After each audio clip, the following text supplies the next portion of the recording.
Baik semuanya, Assalamualaikum warahmatullahi wabarakatuh. Selamat malam Pak Roni. Jadi pada kesempatan kali ini saya ingin menjelaskan mengenai materi pada minggu ke-6, yaitu pada mata kuliah Teknik Pengukuran dan Akuisisi Data. Oke, langsung aja di sini kita ke materinya. Oke, jadi untuk materinya sendiri itu judulnya adalah pemahaman konsep ADC dalam pengukuran dan pemakaian. Oke, sebelum kita lanjut ke lebih dalam mengenai ADC itu apa, kemudian kegunaannya dalam pengukuran dan pemakaiannya itu apa, kita harus mengetahui ADC itu apa gitu, kepanjangannya apa. Jadi ADC adalah singkatan dari analis sorry analog digital converter, atau istilahnya yang mengubah dari analog ke digital. Kan converter itu adalah pengubah gitu. Nah, jadi maksudnya converter ini ada beberapa alat ADC yang ada di dalam kehidupan nyata begitu. Nah, ini tadi sudah saya jelaskan jadi definisinya. Jadi kalau semisal analog sama digital itu inputnya seperti ini, contoh aja ya. Jadi kalau semisal kita menginputkan sinyal analognya adalah sinus, maka keluarnya adalah bentuknya sinyal kotak begitu. Nah, jadi ada perbedaan yang sangat-sangat mendasar tentang analog dan digital ini. Kalau analog sendiri bahwasanya keluaran atau saya inputannya itu adalah suatu bilangan real gitu, dari 1 sampai 10 ataupun sampai seterusnya gitu. Tapi kalau semisal digital itu mengikuti bilangan biner, yaitu 0 dan 1. Jadi sangat-sangat berbeda antara analog sama digital begitu. Nah, jadi ini adalah apa sih biner itu apa gitu. Jadi biner itu tadi seperti yang saya jelaskan, bahasanya yang terdiri dari angka 0 dan 1. Jadi biner ini adalah sebuah bahasa yang hanya dapat dimengerti oleh komputer sendiri, bukan oleh kita ya, tapi oleh komputer gitu. Nah, jadi kalau misalnya dalam biner itu nanti ada yang namanya bit dan lain sebagainya gitu. Kalau bit nanti besarannya adalah 2 pangkat n. Jadi kalau semisal ada 8 bit, maka 2 pangkat 8 begitu. Begitu pula sebalik, begitu pula seterusnya. Nah, seperti yang udah aku jelasin, jadi ada namanya bit sama byte. Kalau bit ini seperti ini, contoh. Kalau byte itu seperti yang ada di bawah gitu. Nah, jadi kalau semisal bit ini adalah jumlah dari banyaknya angka yang ada di dalam bit itu gitu. Tentu harus diawali dengan 1 dan diakhiri sama 0 gitu, harus selalu begitu. Kalau semisal depannya 0, maka itu tidak dianggap sebagai bit. Nah, jadi 1 byte itu sama dengan 8 bit. Kalau semisal 4 byte, maka 32 bit atau 2 pangkat 32, dan seterusnya. Nah, jadi ini adalah contoh penggunaan alat, yaitu yang mengubah dari analog ke digital gitu. Jadi ada yang namanya voltmeter digital, handphone, termokabel digital, osiloskop digital, termometer digital, perangkat digital lainnya. Nah, maksudnya apa? Jadi kalau misalnya kita belajar di elektro, apalagi di pemahaman mengenai sensor dan aktuator, jadi awalnya bahwasannya sinyal itu dikirimkan melalui sinyal analog terlebih dahulu begitu. Nah, sinyal analog ini berisikan data dari suatu sensor tersebut gitu. Kemudian data ini yang akan diubah menjadi digital sehingga kita dapat mengkonsumsinya atau kita dapat mengolah data tersebut begitu. Nah, jadi seperti handphone ini. Jadi kalau misal kayak sinyal dan sebagainya, nah itu di convert lagi gitu dari digital ke analog, dan masih sebenarnya banyak banget dari handphone ini penggunaan dari ADC. Kemudian kayak voltmeter digital juga, dan masih banyak lagi begitu. Nah, jadi Kalau ini adalah contoh representasi sinyal dari analog, tadi udah saya jelaskan bahwasannya kalau analog ini bentuknya adalah bilangan real. Kalau semisal digital ini bilangannya biner gitu. Kalau semisal representasi analognya adalah 10 MV, maka representasi digital adalah bit dari 10 begitu, atau bilangan biner dari 10. Sorry, kok bukan bit. Nah, jadi ini adalah keuntungan nilai digital. Jadi tentu saja kalau semisal keuntungan dari nilai digital ini adalah sangat apa namanya, kurang sensitif, atau istilahnya sangat kebal terhadap noise gitu. Jadi kalau semisal kita pakai headphone atau kita pakai perangkat digital lainnya, itu kan sangat jarang terjadinya noise gitu kan. Gak enak kalau semisal telepon tiba-tiba ada kesek gitu kan. Nah, maksudnya adalah tanpa noise itu adalah kalau semisal ini analog nih tidak di convert ke digital, maka ketika setiap kita teleponan, setiap kita mengakses internet dan sebagainya, itu tetap ada noise gitu. Noise-nya itu apa? Kalau semisal kita teleponan itu ada suara kresek-kresek, maksudnya kresek-kresek ini adalah suara penerima atau suara dari yang telepon ya, itu tidak sampai ke penerima atau terjadi noise gitu.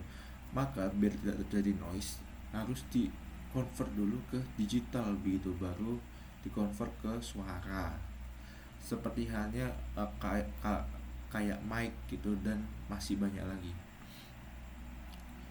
Nah, kalau ADC ini tantangannya tentu adalah butuh waktu untuk mengkonversi sinyalnya, kemudian tidak memperoleh 100% reproduksi.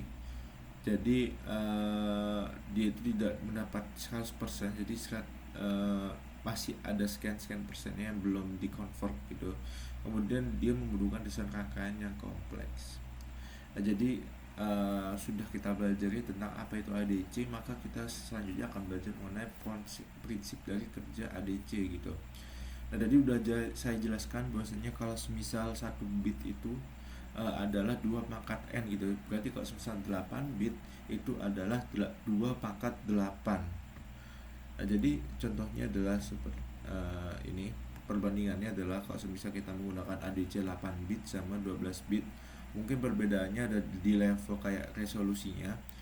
Resolusi ADC 8 bitnya kalau semisal 8 bit itu ada 255 level kuantisasi. Kalau 12 bit itu 4096 level kuantisasi. Maksudnya apa? Ini didapatkan ketika kita convert dari 1 bit ini ke jumlah aslinya itu berapa gitu. Karena tadi udah saya jelaskan bahwasanya kalau semisal 8 bit ini ada 2 pangkat 8. 2 pangkat 8 adalah 256 dikurangi 1, itu adalah level kuantisasinya gitu. Begitu pula dengan ADC 12 bit. Lanjut di sini untuk resolusi tegangannya juga berbeda. Kalau semisal yang 8 bit itu 0,039, kalau yang tegangan ADC itu adalah 0,024 volt begitu. Nah, ini contoh resolusi tegangan ADC-nya ini ya. Oke, langsung lanjut aja. Di sini prinsip kerjanya kalau misalnya ADC ini adalah seberapa sering sinyal analog dikonversikan ke bentuk sinyal pada selang waktu tertentu. Jadi kemudian satuan kecepatan sampling biasanya dinyatakan dalam sampel per second. Nah, jadi tentu sinyal analog ini banyak gitu. Terus bagaimana sinyal analog yang banyak ini dikonvert ke digital dalam selang waktu tertentu. Jadi ada persebarannya atau samplingnya bagaimana, kayak ternyata setiap 1 byte yang dikonversi ya itu membutuhkan waktu sekian gitu. Nah, jadi untuk prosesnya itu ada 3. Yang pertama adalah sampling, yaitu mengubah sinyal waktu kontinu menjadi sinyal waktu digital itu. Jadi istilahnya yang berubah itu ada di sampling. Kemudian yang kuantisasi ini adalah mengubah sinyal amplitudo menjadi discrete gitu. Jadi katakanlah nih sinyal ini adalah wadahnya, jadi kita perlu mengubah wadah. Kalau semisal kita mau makan gitu kan ya, kemudian ternyata ada menu yang nggak aku suka gitu, atau menu yang saya nggak suka, atau mungkin ada yang basi, maka hal yang pertama dilakukan adalah tentu saja kita harus mengubah tempatnya gitu. Nah, kemudian setelah kita mengubah tempatnya, itu setelah kita mencari tempatnya nih, pengubahan tempatnya, maka kita baru eh, menuang isi dari kotak bekal itu. Jadi isi selain makanan basi itu kita tuang ke makanan yang baru. Kemudian setelah itu kita tutup, kemudian kita sebelum ditutup kita tetap menghiasi bekal tersebut. Nah, jadi itu sama dengan kayak proses konversi ADC. Nah, awal mulanya jadi pencuplikan atau pengubahan dari sinyal waktu kontinu ke digital itu adalah kalau kita ibaratkan adalah sebuah bekal. Kemudian kuantisasi ini adalah isi dari bekal itu gitu kan. Kita mau mengubah bekalnya, kita mau ubah tempat bekalnya, maka tentu kita harus punya tempat bekalnya terlebih dahulu. Kita harus ubah dari merah ke biru, dari tempat bekal yang warna merah, kemudian kita harus ubah ke tempat bekal yang warna biru. Kemudian isinya kita juga harus ubah, ya. Tadi ada makanan basi, maka kita harus ubah sedemikian rupa. Jadi kuantisasi tadi adalah sinyal amplitudo kontinu menjadi sinyal amplitudo diskrit gitu. Nah, kemudian pengkodean ini adalah cara menghiasinya gitu, atau istilahnya kalau bahasanya adalah pengkodean sinyal diskrit dalam representasi biner gitu. Ya tetap masih diolah, jadi setelah kita masukkan itu tetap kita harus hiasi satu persatu supaya hasil bekalnya tetap cantik, itu maksudnya. Nah, kemudian bentar, oke, masih nyala ya. Oke, kemudian kita lanjut ke sampling gitu. Nah, jadi sampling ini tadi sudah saya jelaskan bahwasanya bagaimana mengubah dari sinyal sinyal analog ke digital gitu. Nah, untuk rumusnya yaitu untuk frekuensi samplingnya itu adalah 1/TS. Nah, jadi awalnya itu bentuknya adalah seperti ini ya, sinusoidal. Kemudian kalau semisal sudah tetap bentuknya sinusoidal, akan tetapi dia ada titik-titik seperti ini. Lalu setelah kita menemukan dua-duanya, maka kita jadikan satu hasil gelombangnya sehingga menjadikan seperti ini. Nah, untuk kuantisasi tadi kan bagaimana cara kita mengubah dari sinyal waktunya ya, atau apanya tadi? Oke, mengubah sinyal amplitudonya ke kontinu menjadi ke digital gitu. Nah, jadi dari hasil proses sampling ini nilai amplitudo maksimum dari sinyal asli gitu kan.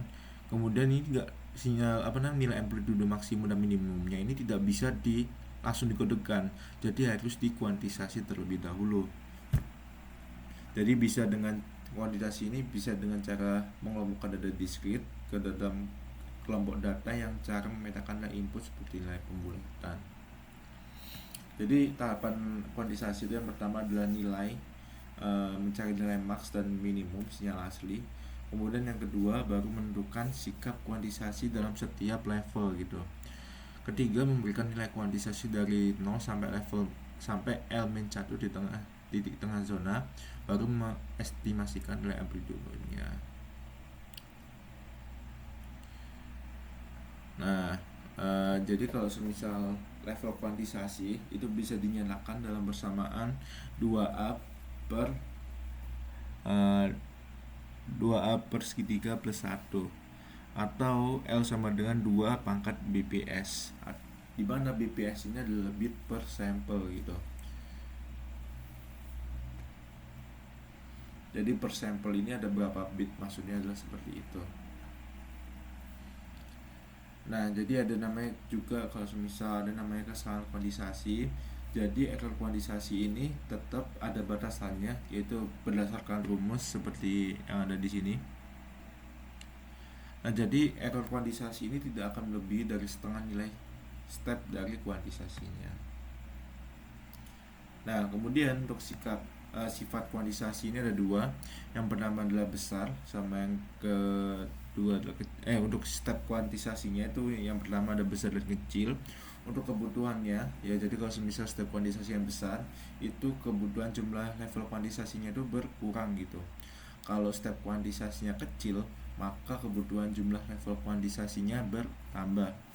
Kemudian untuk jumlah bit yang diperlukan tentu saja kalau semisal kuantisasinya juga berkurang, maka bit yang diperlukan juga lebih hemat, dan error rata-ratanya juga membesar. Dikarenakan apa? Semisal kayak gini nih, kita sedang mengolah data ya. Satu data ini besar banget, jadi misal 500 gitu, kemudian satunya ini kecil gitu, sekitar 20 atau 30. Nah, kita ini mau istilahnya mengkelompokkan, bagaimana caranya gitu kan ya, bisa dikelompokkan gitu, bisa dikelompokkan per masing-masing gitu. Maka kita tetap mengelompokkannya dengan beberapa rumus. Nah, jumlah rumusnya atau jumlah berapa kali istilahnya ya begitu, akan lebih enak di 500 daripada kita di 30 gitu, karena ya lebih enak aja. Kemudian untuk apa namanya, bitnya juga, cara kita mengerjakan juga lebih hemat, tapi errornya juga lebih ini gitu. Atau kalau misal kita satunya angan-angan, satunya kita hitung secara perlahan. Kalau misalnya angan-angan ini kita nggak terlalu membutuhkan proses ya, jadi prosesnya tentu berkurang karena emang ya udah kita gini-gini aja. Terus juga lebih hemat. Hematnya apa ya, kita lebih hemat tenaga dan sebagainya, tapi error atau kata-kata errornya itu lebih besar dibandingkan ketika kita menghitung secara langsung di kertas. Lebih boros tenaga, lebih boros kertas, tapi untuk errornya itu semakin mengecil karena kita benar-benar menghitung berdasarkan rumus dan berdasarkan hitungan pasti begitu. Jadi ini untuk contoh tabel hasil kuantisasi senyawa discrete-nya, contohnya aja. Ini mungkin hampir sama seperti yang sudah diajarkan pada mata kuliah statistika gitu.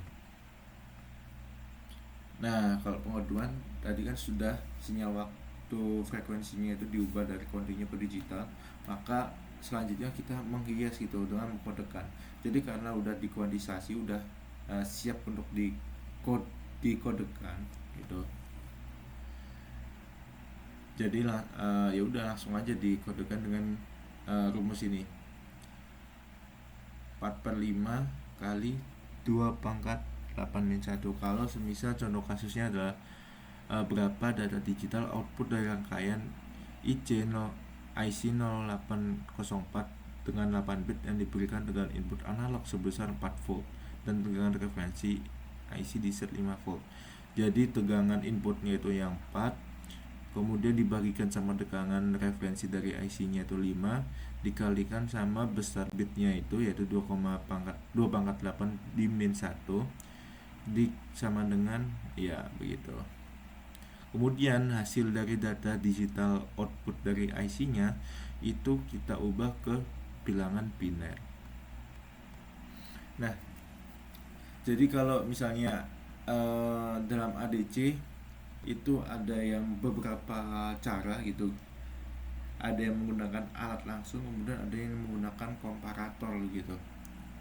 Nah, jadi komparator ini adalah sebuah barang elektronik yang biasa berupa IC yang bentuk komunikasinya ini yang paling mendasar antara wujud digital dan analog. Jadi seperti namanya, nanti kita akan mengcompare gitu. Ini kan ada plus sama min gitu.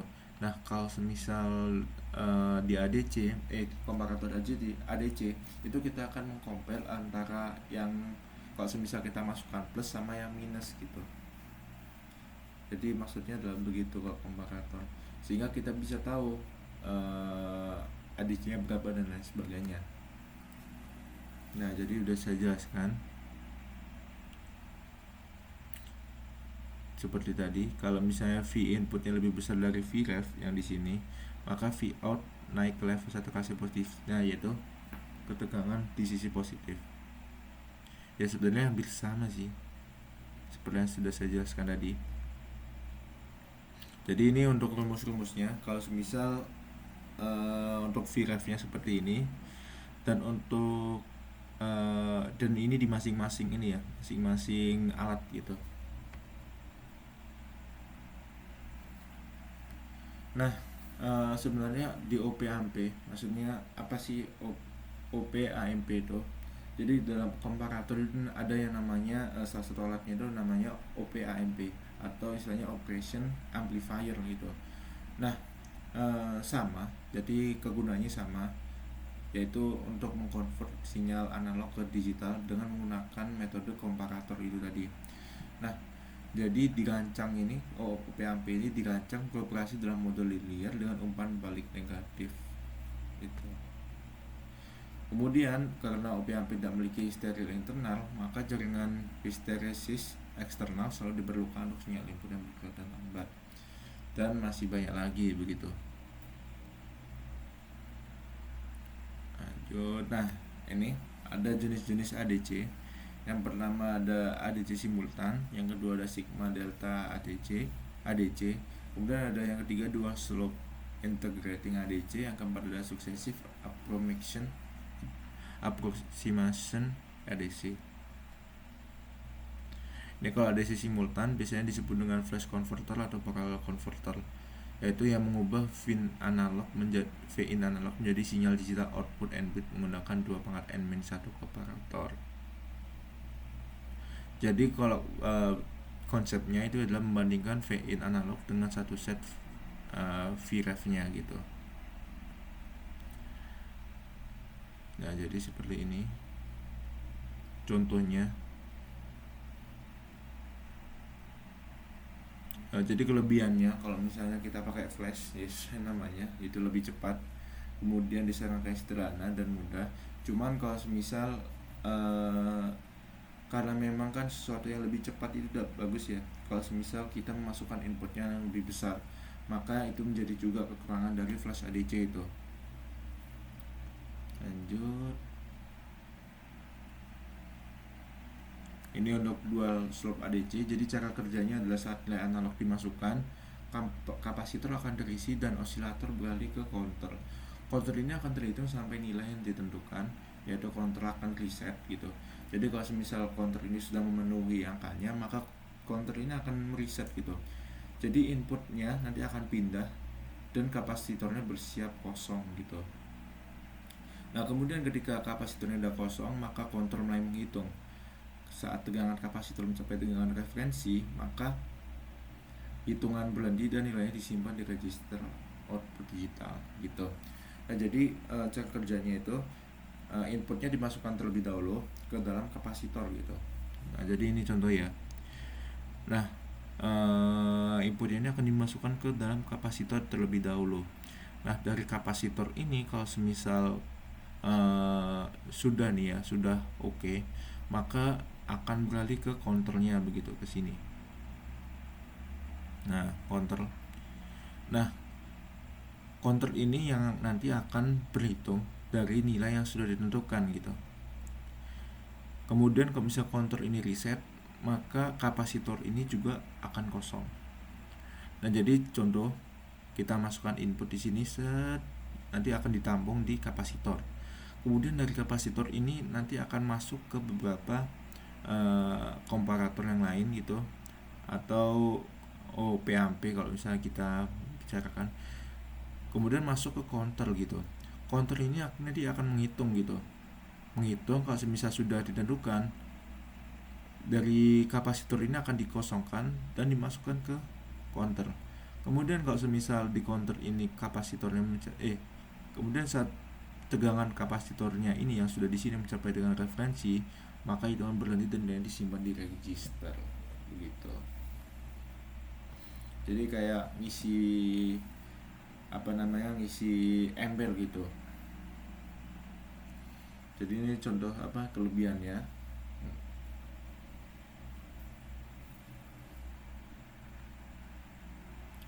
Jadi untuk successive approximation register ADC,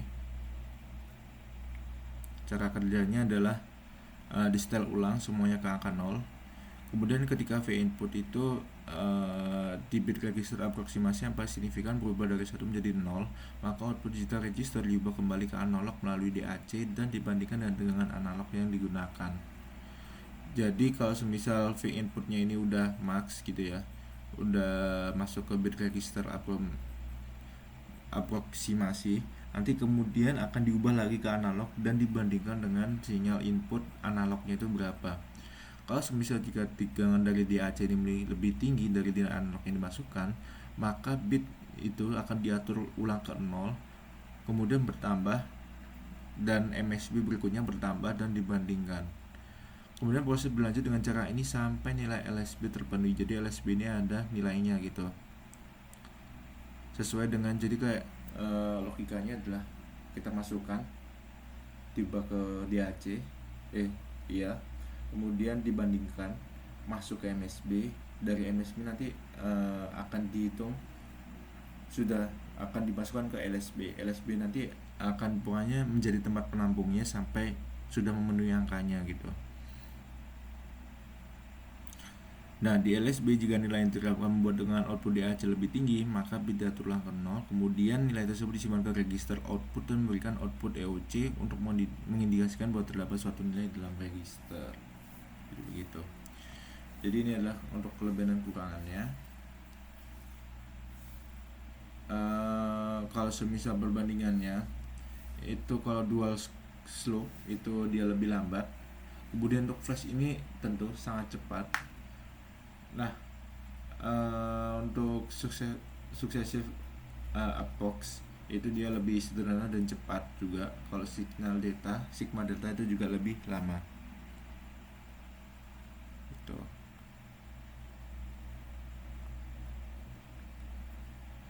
Oke, mungkin itu aja yang akan saya yang sudah saya jelaskan. Kurang lebihnya mohon maaf. Wassalamualaikum warahmatullahi wabarakatuh.